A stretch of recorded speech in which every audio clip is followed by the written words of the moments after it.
साथियों नमस्कार। हिंदू मुस्लिम सिख ईसाई आपस में सब भाई भाई, अनेकता में एकता। जो भी डाइवर्सिटी है उसमें यूनिटी निकल के आती है मेरे इस भारत देश में। साथियों, लीगल प्रोफेशन में जब आप एंटर होते हैं तो आपके लिए चैलेंजिंग पोजीशन क्या है कि डिफरेंट स्टेट, उनके डिफरेंट कल्चर, उनके डिफरेंट लैंग्वेज, क्योंकि आप रेमेडी देना चाहते हैं बट उनकी लोकल लैंग्वेज से आप एक्विंट नहीं है तो उन्हें क्या रेमेडी देंगे। और अगर आप इस थॉट को लेके नहीं चलते हैं तो फिर एडवोकेट होने का कोई मतलब ही नहीं है।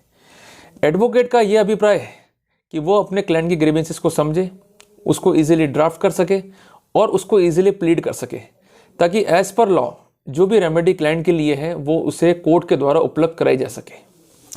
साथियों, बेसिकली मैं बिलोंग करता हूँ अजमेर राजस्थान से। हिंदी और इंग्लिश के भरोसे मैंने अपना लगभग 10 साल का जीवन इस प्रोफेशन में काटा, पर मुझे लग गया कि हिंदी और इंग्लिश के भरोसे मेरा काम नहीं चलेगा, क्योंकि जब 2020 में लॉकडाउन हुआ तो स्थितियां काफ़ी गंभीर थी हर लीगल प्रोफेशन के लिए। हर व्यक्ति परेशान था, कोर्ट बंद थे, हम लोग करें क्या, परिवार भी जो है पालना था। इन द मीन वाइल मेरे एक फ्रेंड ने मुझे सजेशन दिया कि कुछ कॉलेजेस जो हैं साउथ के हैं जहाँ पर लेक्चरर की रिक्वायरमेंट है, आप पार्ट टाइम जो है लेक्चर दे सकते हैं। तो मैंने कहा लेक्चर तो प्रोवाइड कर दूंगा, बट जो उनकी बेसिक क्वेरीज हैं, जो उनके बेसिक डॉक्यूमेंट हैं, वो उनकी लोकल लैंग्वेज में होंगे, मैं उस पर कैसे काम करूँगा। पर समय बीतता गया और कुछ नए थॉट्स जो है मेरे माइंड में आते रहे, बट चूंकि बार बार कोर्ट खोल रहे थे, कोर्ट बंद हो रहे थे, तो मैं उस तरफ जो है काम ही नहीं करना चाह रहा था। इन द मीन वाइल क्या हुआ कि मेरी टीम के एक क्रू मेंबर ने, जिसका नाम है वैभव माथुर, और मैं आपको इस मंच के माध्यम से वैभव से मिलवाना चाहता हूँ। वैभव जी आ जाओ।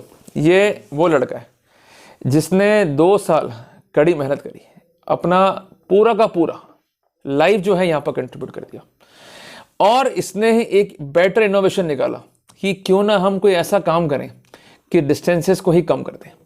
अगर व्यक्ति बॉम्बे से अजमेर आएगा तो उसके लिए सबसे पहले ट्रबल है ट्रैवल करना, दूसरी है बीमारी का खतरा, और तीसरी बात, हम प्रोसीडिंग को एक्सपेंसिव क्यों करें जब कानून में लिखा हुआ है कि न्याय सबके लिए होना चाहिए, जस्टिस सबके लिए होना चाहिए, बट सस्ता होना चाहिए।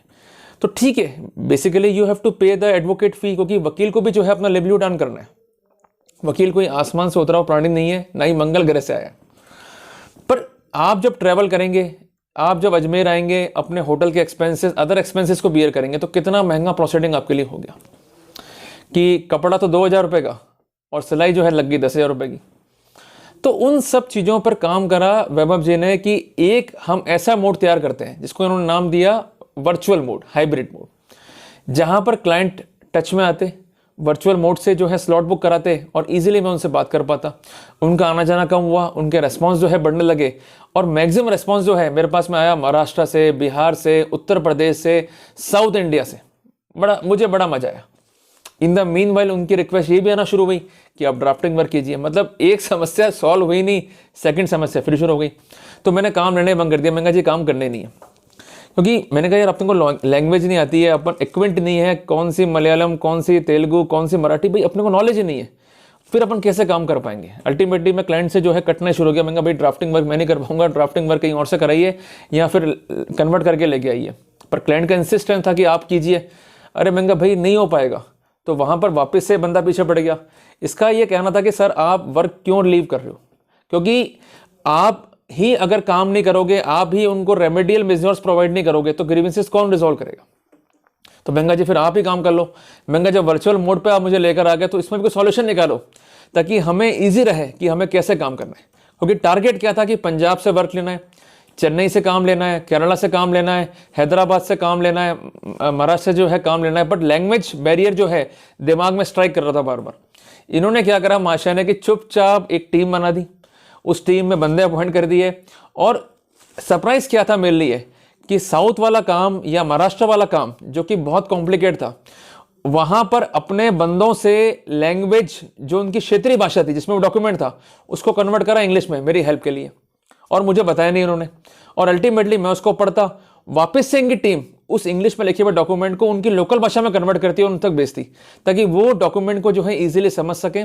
और इनके एनालिसिस में जो कंसर्न क्लाइंट से जब इन्होंने पूछा तो इनको ये मालूम पड़ा कि 97.5 एक्यूरेसी कन्वर्जन में थी। जब मुझे कुछ क्लाइंटों ने कहा कि साहब बड़ा मज़ा आ रहा है, तो मैंने कहा भाई क्या मज़ा आ रहा है, आप डॉक्यूमेंट करवा के भेज रहे हो मुझे कन्वर्जन अपनी लोकल भाषा से इंग्लिश में, तो उसमें मज़ा क्या आ रहा है आपको? अरे बोले साहब हम तो कुछ नहीं कर रहे हैं, जो कुछ है वैभव जी और उनकी टीम कर रही है। मैंने वैभव जी को बुलाया, डांट लगाई, महंगा ये आप क्या कर रहे हो, why are making the procedure too much expensive. इन्होंने कहा सर इसके हम चार्ज ही नहीं कर रहे। इनिशियली हमने इस पर वर्कआउट करा और एक बेटर रेमेडियल मेजर निकाल कर लैंग्वेज कन्वर्जन में जो है काम करना शुरू करा, और इतना एफिशिएंट मेजर लेकर आए कि आपका डॉक्यूमेंट अब चाहे किसी भी भाषा में हो, आप टीम के पास भेजेंगे, टीम उसे कन्वर्ट करेगी, मैं उसको पढ़ पाऊंगा, वापस से टीम आपकी जो लोकल लैंग्वेज है उसमें भेजेगी, ताकि आप भी उसको अपनी लोकल लैंग्वेज में जो है कन्वर्ट करके या अपने हिसाब से जो है उसको समझ सकें। तो कितना ईजी उन्होंने जो है टास्क कर दिया, और कुछ नॉमिनल रिन्यूमरेशन था उसको उन्होंने चार्ज करा। तो कहने की बात ये थी कि जहां पर हम एक अच्छा वर्क कर पा रहे हैं वहां छोटी छोटी बातें जो है वो मायने नहीं रखती है। तो हेड्स ऑफ वैभव जी कि आपने और आपकी टीम ने जो है काम करा, और मुझे बड़ा प्राउड है आप लोगों के ऊपर कि अगर आप जैसे लोग इस वकालत में हैं, इस पेशे में हैं, तो सोनी एरिना को पीछे हटने की जो है कोई जरूरत नहीं है। हम नए नए इनोवेशन लेकर आते हैं, पर जब भी कुछ नई चीज लेकर आते हैं जिम्मेदार ये होता है, ये वर्क करता है, चोरी छुपे करता है, रात दिन करता रहता है, रात भर लॉ फर्म में पड़ा रहता है। मैं इसको चिल्लाता हूँ कि भाई ये करके आ रहो, घर जाओ, अपने घर जाके खाना खाओ, भाई इतना कितना फालतू हो। पर मुझे जब कोई नई चीज मालूम पड़ती है, जब कोई नया इनोवेशन मालूम पड़ता है, तब मुझे बड़ी खुशी होती है। तो रियली प्राउड ऑन हिम कि ये बेसिकली यहाँ पर कोई एम्प्लॉय नहीं है, ये बात मैं क्लेरिफाई कर दूं, ये भी कुछ ऐसी महिलाओं के द्वारा प्रताड़ित किया गया है जिनका काम यही है कि घरेलू हिंसा, दहेज मुकदमे, 492 उनका दुरुपयोग करना। पर अल्टीमेटली इन सबसे पार पा के आया, और इसने वही टीम बनाई जो इसके अपने जैसे। कोई पीड़ित है रेप केस का, कोई पीड़ित है मॉडेस्टी का, कोई अन्य कारणों से जो है पीड़ित हुआ, पर अल्टीमेटली सारे के सारे जो है एक्विट हुए, और आज ये सोनी एरिना में एक भाई की तरह, एक दल की तरह, एक संगठन की तरह अपनी सेवाएं दे रहे हैं। तो रियली प्राउड ऑन हिम। तो साथियों, इसके साथ साथ मुझे गर्व है आप सब लोगों के ऊपर भी कि आपने अपना विश्वास, आपने अपना आशीर्वाद जो है इस फर्म पर बनाए रखा। तो साथियों, इस दूरी को हम और कम कर सकें तो जुड़े रहिए सोनी एरिना से, और लगातार हम लोग एम्फेसिस कर रहे हैं ड्राफ्टिंग पे, लगातार हम लोग एम्फेसिस कर रहे हैं कि कैसे हम लोकल लैंग्वेज से अपनी भाषा में ड्राफ्टिंग करके भेजें, ताकि आप अपने मैटर को, चाहे वो एंटी करप्शन का है, चाहे वो फेमा का है, चाहे मनी लॉन्ड्रिंग का है, चाहे फूड लाइसेंस का है, चाहे कोई भी मैटर है, उस पर आप एफिशिएंटली जो है वर्कआउट कर सकें। तो साथियों, मिलते हैं जल्दी एक नए टॉपिक के साथ। जुड़ रहे सोनी एरिना परिवार से। तब तक के लिए जय हिंद, जय भारत।